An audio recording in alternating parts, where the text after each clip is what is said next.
This is a D6 generation pip. One of those dots on the side of a six-sided die.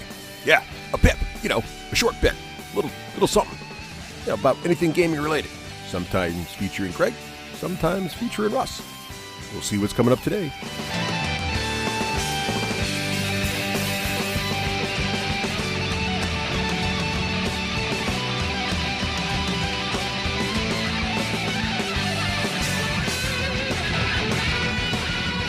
We're pipping now. That was so casual, Craig. Right, that's because I already said it once. It could be because we're a little tired. We might be, yes. Because, we've been here at Adepticon now for 3 days. Yep.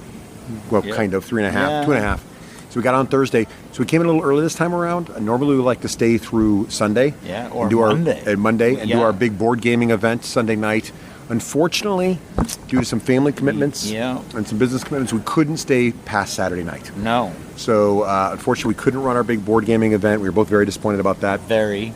But we got a new opportunity. So the folks running Extra Life, the Dice Heroes, they're running, for the first time I've ever seen this at Adepticon, a big Extra Life event all weekend long. Yep. They had a whole 24 area. hours a day, gaming. 24 hours a day. They're manning it just like an Extra Life marathon in the fall. They're streaming it sometimes. They're streaming it. They had a whole set of areas, and they invited us out, and they said, would you guys mind running some kind of an event some point in the weekend? Right. And we're like, sure. And we decided we'd do something similar to what we do at Captain Con, which is we'll just run some kind of large game. Right. Something where multiple people can come and play. The rules are going to be a little bit fast and loose, and then the focus is on having fun and learning the basics of a game rather than an in-depth experience of the game itself. So we thought we'd do, and the game that Craig and I are really excited about right now is Song of Ice and Fire by Simon and Cool Mini or Not. And we decided we were going to do this kind of before we knew what Adepticon was going to be focused on. So we're like, we'll do this on Saturday. We'll all comers can come. And we flew out to Adepticon, and we didn't know, but actually, Cool Mini or Not was here in force. Yes, pushing huge a Song booth. of Ice and Fire. A Song of Ice and Fire was in the swag bag, so everybody got the starter set, which is crazy. The starter set, which is insane. A shout out to the Adepticon Council for the swag bag for the one step above the basic entrance fee. Got you the starter box, which is like $130 or $140, I think. That wasn't the only thing in the bag. No, it was full of stuff. There was another board game from Privateer. There was a bunch of other stuff. Countless things. Yep. So the deal was amazing, as always. So one of the things about Adepticon is they just sort of developed this reputation of two things. Three things. Open-handedness. One, it's immaculate. It's perfectly run. The trains always run on time. The events are always perfectly run. Very fair. Yeah. But also amazing, cool swag just for coming to the conference. Yeah. But then also amazing, cool prizes for the events. So you're pretty much getting everything. So we have very high standards coming in, and we wanted to make sure people enjoyed our event. Yeah. We also wanted to make sure we raised a little bit of money. Yeah, because it's tied to Extra Life this year. Exactly. So one of the things that was pretty cool was we didn't know till we got here. Well, I think they mentioned to us, the Dice Heroes mentioned to us that they had this little system called the rupee system. Yes. How did that work, Ray? The rupee system was awesome. You could buy these little 3D printed gems all weekend long, little lime green gems, and for $1 you got a rupee. And the rupee allowed you to re-roll in any of the games that you were playing in the Extra Life area. Mm-hmm. So when we were playing BattleTech, we each bought a few. Our friend Dave dropped by and bought me one so I could use it against Russ. And so even when you were playing casual games, people were using them. They were using a little bit, but what we wanted to do was really leverage this because you didn't have to pay to play in our game. We didn't want anybody, we didn't get any money from it. We didn't want anything. We just wanted everybody to have fun. But once they explained to us the rupee system, we really wanted to encourage people to use these rupees. And we thought, because we know, a few people in the industry, we thought maybe some people might be interested in giving us some prize support for it. And literally, these people stepped up without any warning at all. Literally, us walking up to their booths just less than 24 hours before the event. Mantic Games gave us a bunch of terrain, which was cool because terrain is very hard to come by for Song of Ice and Fire, but several of the sets that Mantic has are perfect for it. Mm-hmm. So they gave us a bunch of terrain, AC-10 shirts. Yep, they gave us a free shirt that you could go to their booth and pick any shirt they wanted, and they brought a bunch of really cool shirts that were themed for the convention. We got a bunch of books from my publisher, from Wing to Sar Publishing. Vincent gave us a bunch of books. And then Games and Gears gave us all those amazing Games and paintbrushes. Gears gave us $600 worth of paintbrushes and paintbrush soap, so that we were able to give every player a got full a full set of brushes and the soap. It was amazing. Yeah. So as soon as they spent, and we tried to tie all the prizes to rupee the rupee spending, but we also had more people came in near the end to give us more prizes. Oh, that's right. So our friends at Table War. Gave a full mat, a 4x6 mat, fantastic for fighting on the north. Themed. Yep, perfectly themed for this. And then we had some Black Library at the end, some other more terrain from Gale Force 9. So there's plenty of choices. It was fantastic. But we wanted to make sure that the prizes were based on spending rupees in some way. And we also tried to tie it to Game of Thrones themes. Yes. So yesterday morning at breakfast, we did nothing but look through our phones for Game of Thrones quotes. It was one of the most fun breakfast I've ever had. So go ahead, Craig. Give us some examples of some of the prizes. Well, we did the Iron Bank. We did the Iron Bank of Bravos. Was the person who came to the game with the most rupees to start. Right. The hand of the king was the person who helped somebody else the most with their rupees. Right. Everybody got a brush set the first time they spent a rupee, which is funny because they didn't know that. We didn't tell anybody what they were going to be getting rupees for. Yeah. So once the second person spent a rupee and got a brush set, they were all just looking for ways to spend a rupee, and like begging their partners, like let me shoot first. I want to spend a rupee, and cursing when they hit all their shots. So we did. What was the one that we did from the north? We did Dark Wings, Dark Words for when somebody helped somebody on the other board. Yep. So we tied it all together. There were ways that you could influence the other board that you were on, and we had it. I mean, we had like 2 to 3, sometimes 4 people on a side over the course of the game, and we had structured it so that if you wanted to just come in, kind of learn the basics, and then go out again, you could do that. But I don't think anybody who came in left. I think we got a lot of people watching. But once people bought a few rupees and started playing, they really were having a good time.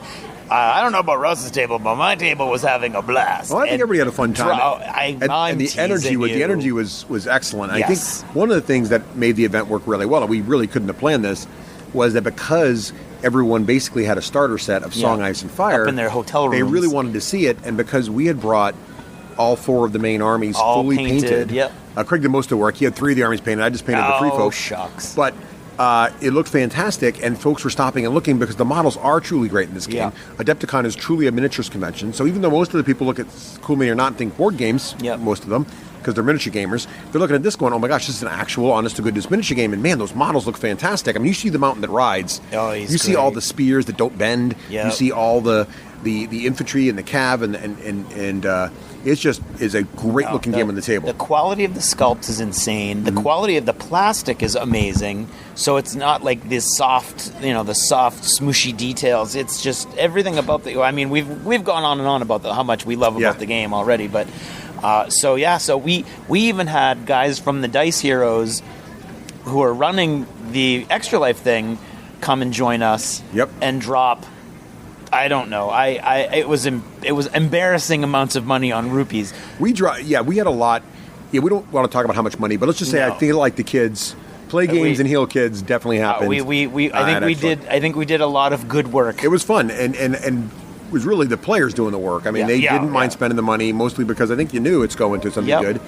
And most of the events at Adepticon, you pay a little extra to play in them, and we weren't charging anything. So I think most folks felt pretty good about putting a little money involved. And it was weird. Apparently, there really weren't any learning game events of A Song of Ice and Fire. So Simon kind of put all their focus into tournaments, and then they had a very little demo table at their booth. And so people were really eager to be taught what the game was. And to see all the different factions in action. So you could actually watch this game and see the big differences in factions and how asymmetric. It was really, really a lot of fun. And one of the things we did, and I think because we had so many players and a little bit hectic, we didn't see as much of this as we kind of thought. But I'd almost want to try this scenario again with just 4 players, one each army, and kind of in a relaxed setting.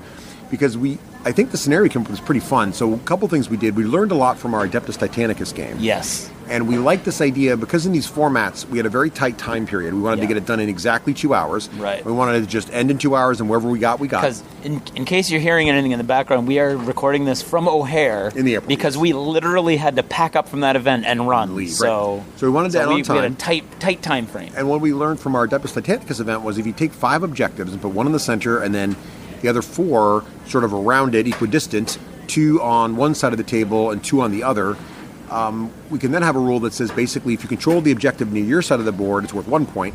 If you control the objective on the enemy side of the board, it's worth 2, but the one in the middle is worth 3, which gets people really fighting over the center. It drives action, but also you score those victory points at the end of each turn, or each That's round. the key. So you really force players to move, and so even if the game ends up being short and only gets 2 or 3 turns in, which you usually get in big mega battles like this, you still got enough points to make the game interesting. Right. And so players are aggressive, they run in there. We did it at my side. Gregory and Craig was teasing me. My side was a little more thinky and really taking it more seriously. And the other side was just like, rah, throwing dice, having fun. Screaming and throwing rupees. Which is kind of what you want in an environment like this, honestly. But it was good fun, but I really want to see, the thing I thought was kind of neat was we were running 2 tables, right? Yes. So we had a table that the theme was above the wall, north of the wall, and we had the Night's Watch there. We also had the Free Folk fighting each other. And meanwhile, in the south, we had the Starks and the Lannisters fighting each other. Right. The idea being that the Lannisters are trying to distract the Starks so they can't help the battle going on in the north in an effort to kind of just disrupt the Westeros and give their chance to take over the place there. The guys playing the Lannisters on my side. Like, because I never got around to telling them what we thought of as the scenario. Right. They decided what was happening was that they had paid the Free Folk to attack the wall, so that the Night's Watch would have to declare that there was an emergency and get more people from the Starks, and that would weaken the Starks. Yes. And so the Starks were trying to get to the north of the wall, and the Lannisters took that opportunity to ambush them. It was great, and it actually worked out that way. Nice. So it was fantastic. But what we wanted to do, make the games across, was a couple things. One, you could spend your rupees across the table. But 2, we actually had 2 different of these, they call them tactic boards, but I like to call them strategy boards, but the boards where your non-combat units play, so like your Circes and things like that. We had 2 of them, one for each table, but the rule we had allowed was that you could take one of your non-combat units from your board and put them on the non-combat board of the other unit. Right. There's other tables. So like Cersei could have her malign impact on the Night's Watch, for instance. Exactly. So she could influence the north. So because politics, can go from anywhere. So it was kind of, we saw it a little bit early in the game, but as the game got more involved and people got more people interested, forgot they started could do just that focusing on their side, which was fine. It did require that we kind of keep the sides in sync, and that caused us a little bit of trouble. Not trouble, but it made the game a little more. Yeah, because with one side taking a lot of time on their moves, and the other side just throwing dice. But I love the idea of that, so I think I'd love it if we did that again. But with just at home with a few friends, because I think that would be a really interesting, just in a Saturday afternoon, and kind of play it out with enough time, because that was a neat idea. But it went well. People seemed to really have a good time, and they had a blast, and many prizes were given away. Many prizes were given away. It was great, and which is neat because, I mean, that's one of our favorite parts of Adepticon was being able to give, like, having these fun, wacky ways of giving away all these prizes at our board game night. And since we couldn't do that this time around, it gave us that opportunity. And even better, like 1,000 times better to me, was that it was for something, right? There was actually, we were benefiting a cause. So Extra Life was benefiting from all of our friends in the industry who provided these prizes, and then all of these people who were trying to earn the prizes by just throwing, I mean, $10 and $20 at a time at us to buy rupees. It was crazy. So the event was awesome. We had a great time. But of course, we come to Adepticon. Part of the fun for us is the conference itself. We love, or the con. We love Adepticon. We see a lot of folks we don't get to see very often. There's some folks we only see once a year at Adepticon. But also, the Adepticon vendor hall has grown over the years and gotten more robust. A lot of folks are there in force showing off some great stuff. Fantasy Flight's booth, for example, is much larger at Adepticon than it is at PAX, for example. And they were showing off some cool new stuff. What new hotness is at Fantasy Flight? Oh, Russ. So one of our problems with Star Wars Legion, of course, is that there's only 2 factions.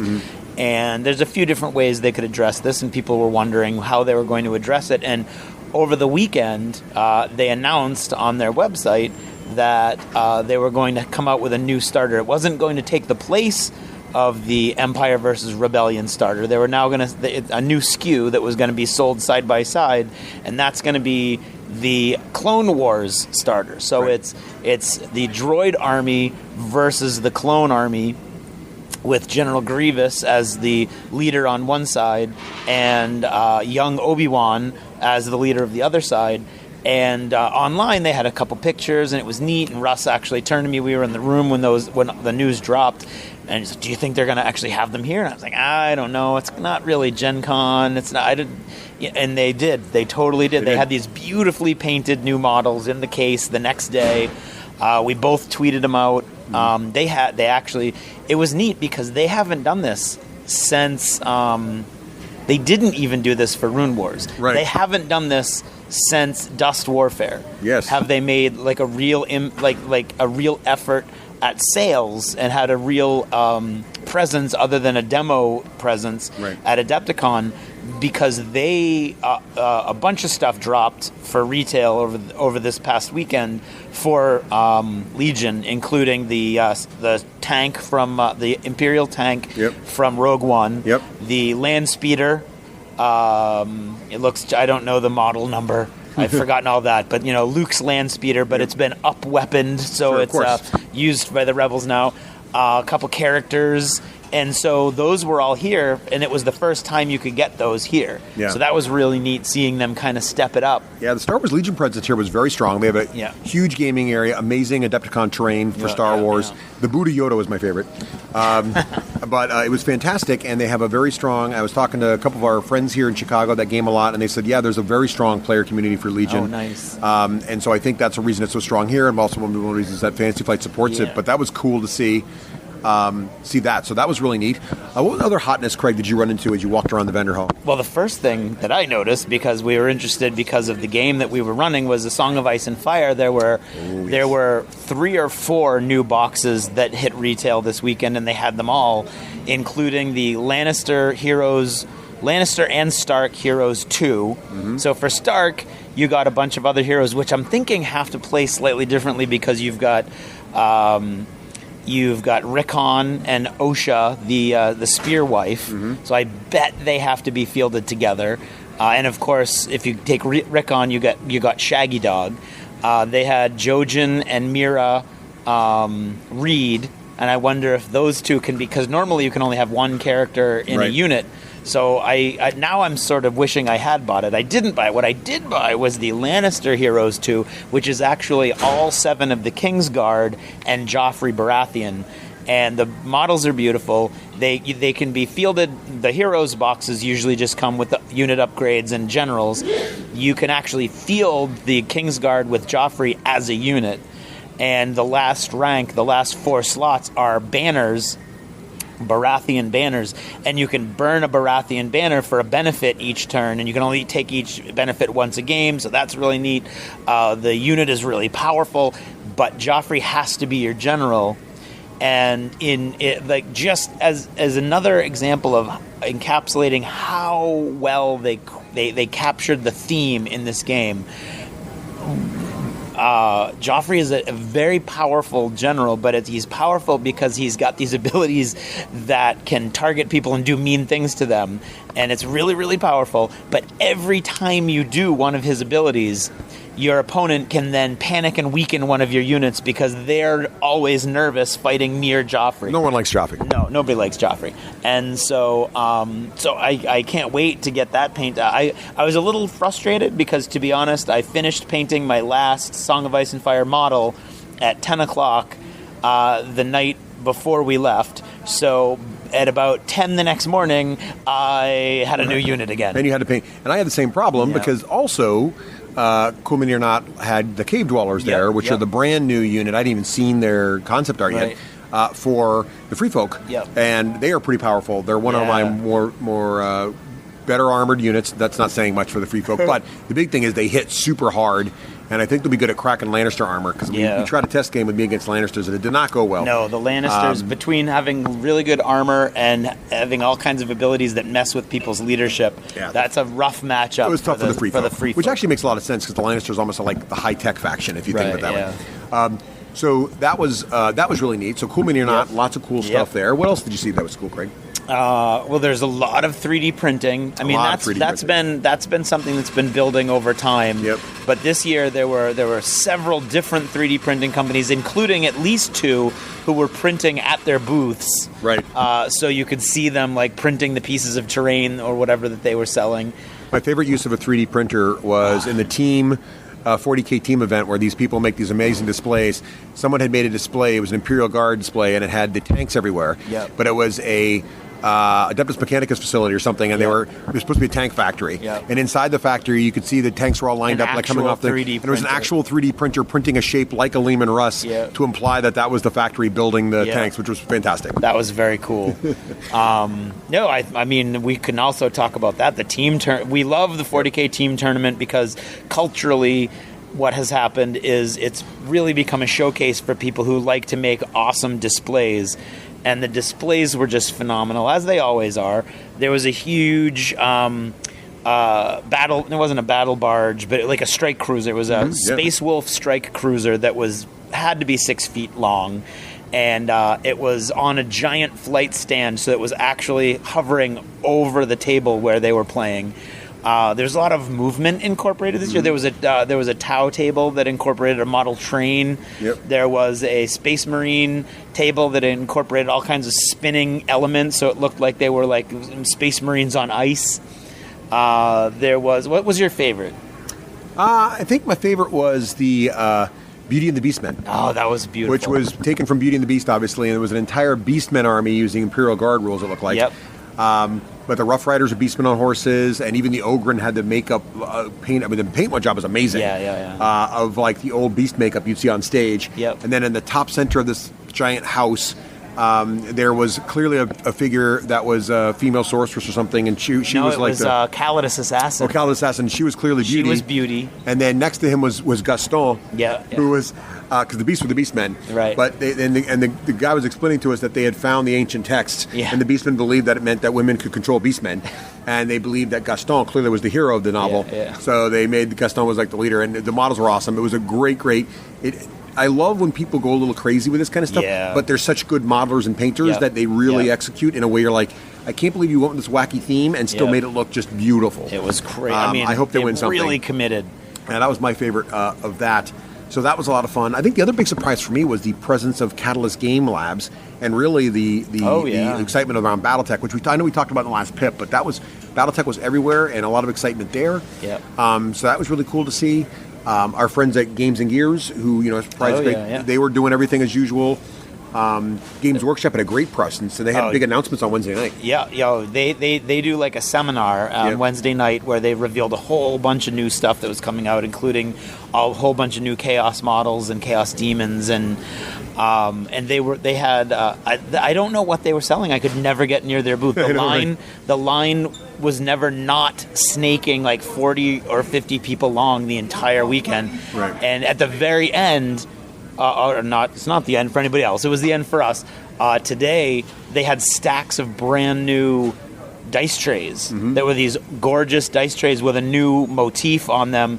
They're Forge World items, and Forge World also at the con started releasing these objective markers that are heavy metal coins that have this really cool new motif on one side and then the number of the objective on the other side. So you got in a beautiful magnetized box, you got this set of 6 coins to use as your objectives. They're like challenge coins, but objectives. Yeah. And they were they were selling those. I mean, again, that giant monster line at the GW booth, but now everybody had all their GW stuff and a giant wooden box or a cardboard box that had the big dice tray in it. So they've really changed their tune as far as their attitude towards Adepticon is they're back, which is fantastic. My secret find of the con, Craig, and I know this is any good, honestly. So I always have this rule at conventions that Craig and I talk about all the time, which is I like to make one impulse buy for a game that I haven't researched, I don't know anything about, and so I'm walking along and I see this logo. That's the logo for Traveler. Traveler is an old RPG from the 80s and early 90s, very crunchy, heavy, hard sci-fi. One of the big jokes about Traveler was when you roll your character up, you actually choose his life experiences to make him more powerful. Right. So you can choose how long he was in school, then you can choose how many different tours of duty he did in the military, for example. And there was a push your luck element. And there was a push your luck element where you could do more and more. If you didn't like what you were getting, you could keep staying alive. More and more. But you could literally die before the game starts if you keep going, right? And you have like the story just keeps. Or you could start with like a 70-year-old character. But it was such a cool system, and I love the world so much. So when I saw this, and it was a board game. So apparently there'd been this Kickstarter. I somehow missed it about Traveler. But what made the game compelling to me was it's a 4X space exploration. Expand, explore, exterminate. And I'm like, this is cool. And then what was neat about it was what's the fourth X? Expand, explore, exploit, exterminate. Oh, there you go. So, but what's cool about a couple things, instead of being the classic plastic miniatures in a box game, it was all acrylics. Yes. So spaceships that were like sort of the two-piece acrylics that slide together that create sort of a semi-3D. But full-color artwork on the acrylic, which made them look like beautiful, fully painted minis.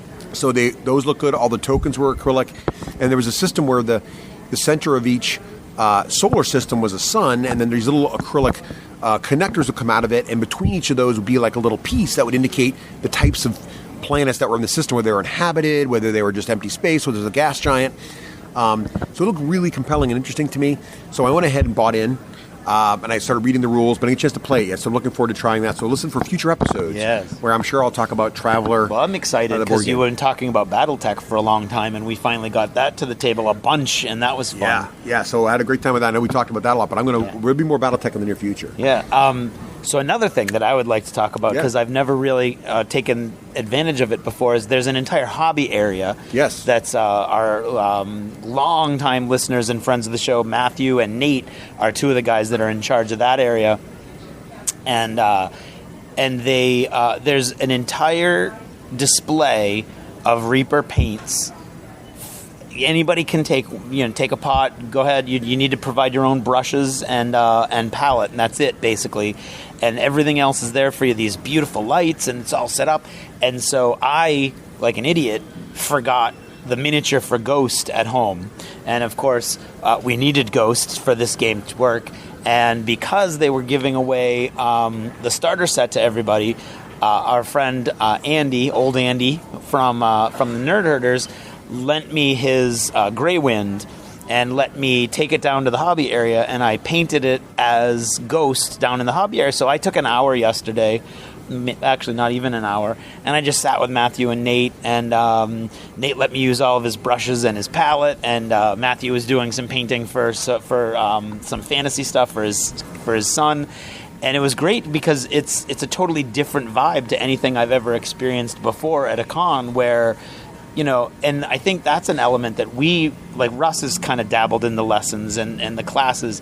Adepticon has an entire course of hobby classes that they give all weekend long. Airbrushing. Painting, advanced painting, freehand painting. But not only that, artistry, drawing, box art. Yeah. They had a weekend-long $300 class. That was a minis painting. Was it? Yeah, there was a $300 class. You got a 5.5-hour lesson on day one and a 5-hour lesson 2 days later, so it wasn't back-to-back. And the whole goal was I don't remember the guy's name, Banshee. I don't think that's his real name, but that's what he goes as. And he is an amazing painter, like top of the line, one of the best in the world. And he paints for all these companies, like their actual studio models for their box art and everything. Well, that's right. It's to paint it well enough where your miniature could be on the box art. Exactly. Your miniature could be featured in the photo section. And so that was like a master class. $300, you're probably not going to, there goes your con money right there. But you're serious. You're going there specifically to learn a skill set that is marketable, and which is another thing about Adepticon is because the crystal brush prize support is cash and lots of it. It's not like the good old days where you got like, I'm a gamer and I also like to paint. No, go Golden Demon. This is like from around the world. Artists, like literal artists, who many of them also game. I don't want to discredit them as gamers, but they're artists. They are true artists, and you see a lot of the crystal brush stuff that Russ and I tweet out. It's just amazing. So those people would come here, spend $300 on this class that is 11 hours over the course of the weekend. and really, like, if you're good and you take that class, like, I mean, I don't think there's anywhere else that I know of where you could do something like that. It's amazing. It's just yet another way that this is set off from every other con that we're aware of. That the focus is on miniatures games and miniatures and all the ancillary aspects of that hobby. And it's really just, it's special. It's really special. It is special. And again, thanks to the entire Adepticon crew for another amazing event. Yeah. Definitely one of our highlights of the year. Can't wait for next year. No.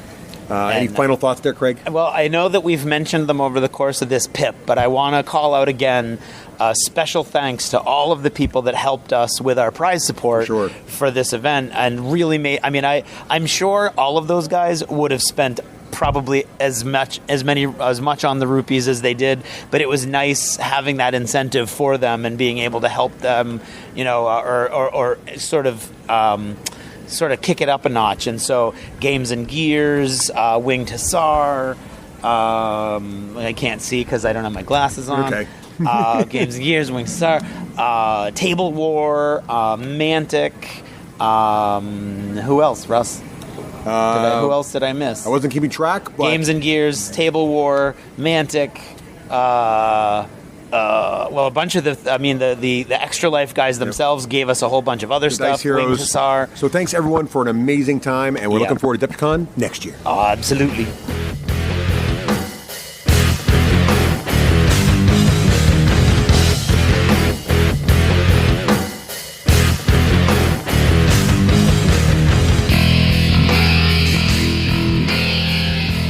Achievement unlocked!